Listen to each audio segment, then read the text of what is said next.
जय श्रृंगी ऋषि आपको वंदन, लखीसराय वार। विभांडक ऋषि के पुत्र हो, तेरी जय जयकार। बल बुद्धि का ज्ञान हो, दुख दूर करते हो नाश। सुख संपत्ति देकर सबका भला करो, हे मेरे प्रभुनाथ महाप्रतापी तपस्वी श्रृंगी ऋषि, तेरी जय जयकार।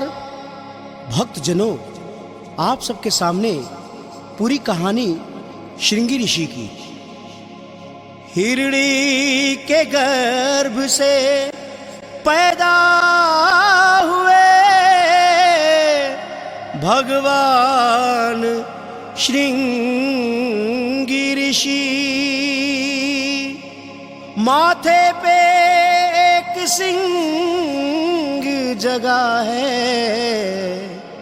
इसलिए नाम पड़ा है श्रृंगी ऋषि।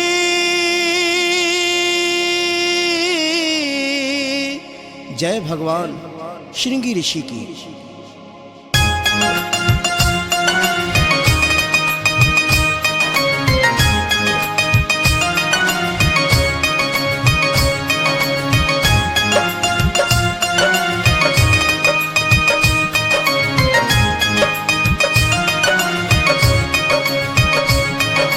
बड़े ही वो गुणवान थे, सर्वशक्तिमान थे। बड़े ही वो गुणवान थे, सर्वशक्तिमान थे। सबके संकट दूर किए वो बड़े विद्वान थे। बड़े ही वो गुणवान थे, सर्वशक्तिमान थे। सबके संकट दूर किए वो बड़े विद्वान थे। सबके संकट दूर किए वो बड़े विद्वान थे। हम सबके भगवान श्रृंगी ऋषि, पूरी दुनिया में महान श्रृंगी ऋषि। थे वो सच्चे एक ब्राह्मण, थे वो सच्चे एक ब्राह्मण, पूरी दुनिया में है महान। थे वो सच्चे एक ब्राह्मण, पूरी दुनिया में है महान। हम सबके भगवान श्रृंगी ऋषि, पूरी दुनिया में महान श्रृंगी ऋषि। हम सबके भगवान श्रृंगी ऋषि, पूरी दुनिया में महान श्रृंगी ऋषि।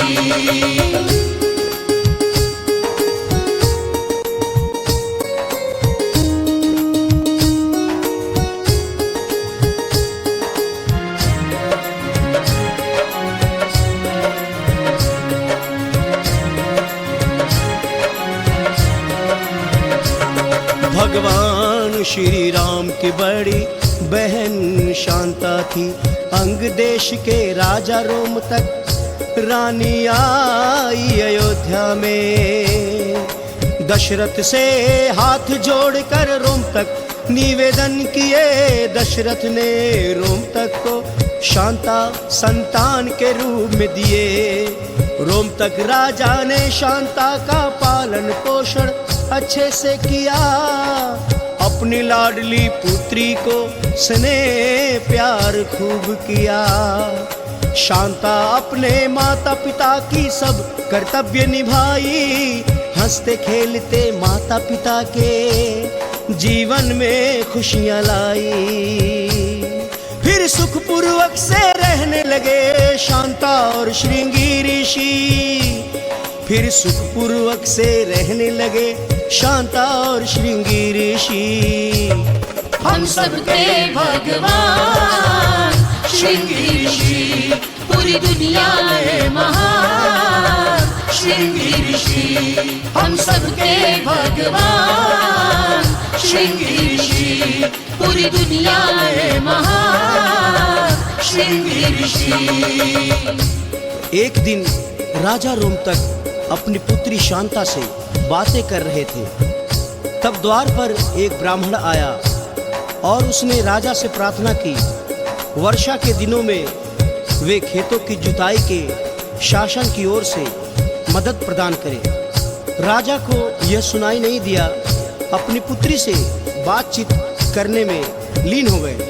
द्वार पर आए नागरिक की याचना ना सुनने से ब्राह्मण को दुख हुआ और वे राजा रोमतक राज्य छोड़कर चले गए।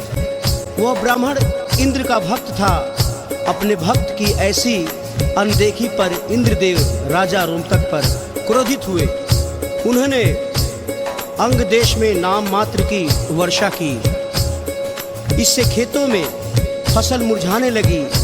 इस संकट की घड़ी में राजा रोमतक श्रृंगी ऋषि के पास गए और उनसे उपाय पूछा। ऋषि ने बताया कि वे इंद्रदेव को प्रसन्न करने के लिए यज्ञ करें। यज्ञ हवन ऐसा किए पूरे खेत खलिहान पानी से भर गए। फिर रोमतक ने शांता का विवाह श्रृंगी ऋषि से कर दिया।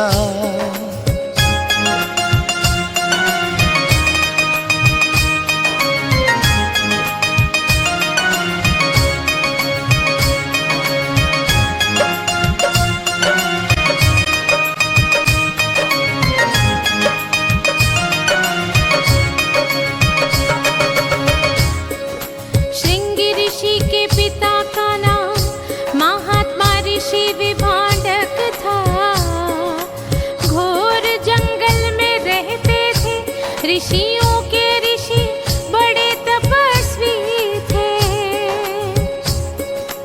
विभांडक ऋषि के कठोर तप से देव इंद्र भी घबराते थे। इनके सामने देवताओं की शक्ति कम पड़ जाती थी। इस कारण उस समय देवता ऋषियों के दुश्मन बन जाते थे। विभांडक ऋषि की तपोबल शक्ति से डर जाते थे। इंद्रदेव विभांडक ऋषि की शक्ति को समझ नहीं पाए। विभांडक ऋषि की तपस्या को भंग करने की योजना बनाई। ऐसे महातपस्वी पराक्रमी की सब करते हैं जय जयकार जय जयकार। हम सबके भगवान श्रृंगी ऋषि पूरी दुनिया में महान श्रृंगी ऋषि। हम सबके भगवान श्रृंगी ऋषि पूरी दुनिया में महान श्रृंगी ऋषि। इंद्रदेव ने तपस्या भंग करने के लिए स्वर्ग की अप्सरा उर्वशी को भेजा था। बताते हैं महर्षि विभांडक एक सरोवर में प्रतिदिन स्नान करने के लिए जाया करते थे। एक दिन सुबह महर्षि विभांडक सरोवर में स्नान करने के लिए गए थे। देवराज इंद्र की भेजी हुई अप्सरा उर्वशी बड़े ही कामुक अंदाज में सरोवर के पास आई। सरोवर में स्नान कर रहे विभांडक ऋषि को लुभाने लगी। उस कामुक उर्वशी को देखकर महर्षि विभांडक के मन में थी तीव्र काम वासना जाग उठी। इस कारण उनका वीर्य सरोवर में स्खलित हो गया। स्खलित होने के कारण विभांडक की तपस्या भंग हो गई और उन्हें इस बात का बड़ा पछतावा हुआ कि वह अपनी काम भावना के ऊपर नियंत्रण क्यों नहीं रख पाए। दोस्तों, इस भूल पर पछताते हुए विभांडक अपने आश्रम वापस चले जाते हैं। बहुत चिंतन करते हैं। कुछ समय बाद एक प्यासी हिरण सरोवर के पास आई। हिरण सरोवर के पानी के साथ विभांडक ऋषि की स्खलित वीर्य भी पी गई।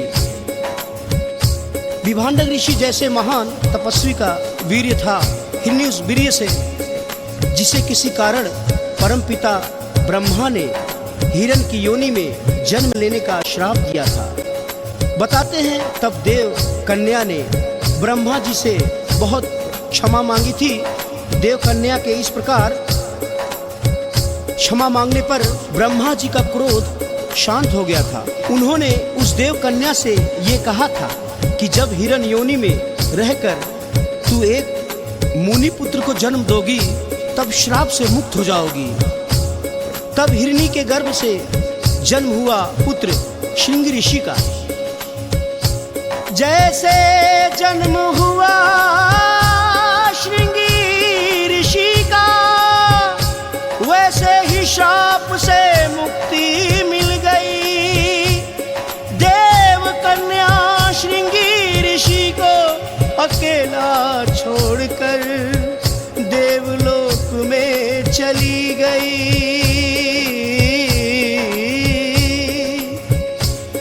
पिता महर्षि विभांडक ने पुत्र को गले से लगाया, अपने आश्रम में बच्चे को ले करके आया। पालन पोषण करके बच्चे को खूब शिक्षा दीक्षा दी। आज दुनिया में श्रृंगी ऋषि महातपस्वी कहलाते हैं, महातपस्वी कहलाते हैं।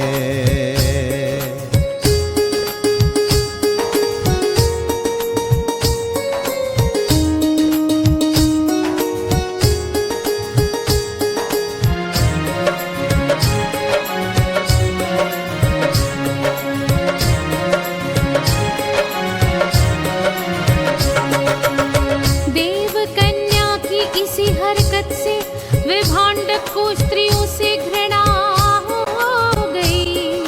विभांडक ऋषि ने अपने पुत्र को खूब प्यार दुलार दिया। विभांडक श्रृंगी ऋषि को ब्रह्मचर्य का पालन करने वाला एक महान तपस्वी बनाया था। देवतागण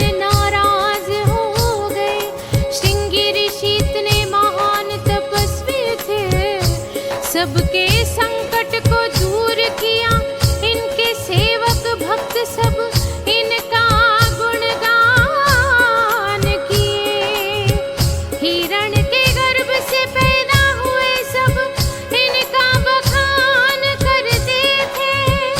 दुनिया के एक ऐसे ऋषि थे जिनके शीश पर सिंह विराजमान रहता था।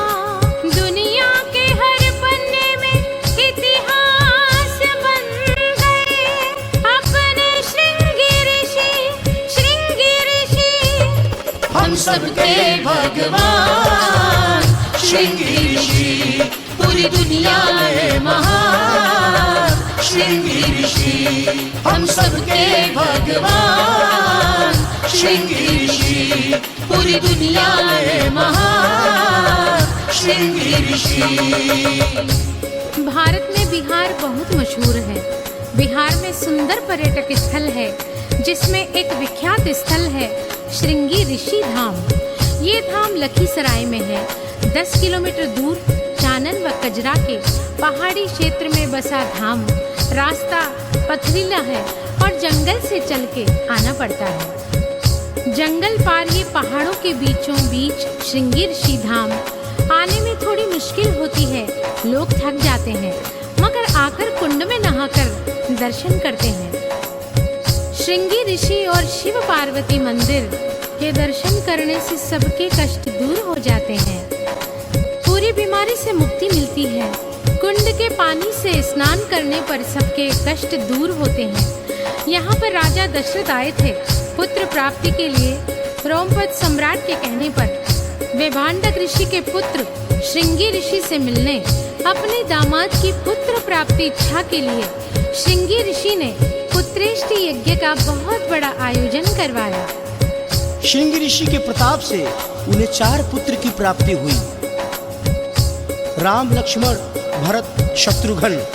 कहा जाता है कि मंदिर में जो अखंड ज्योति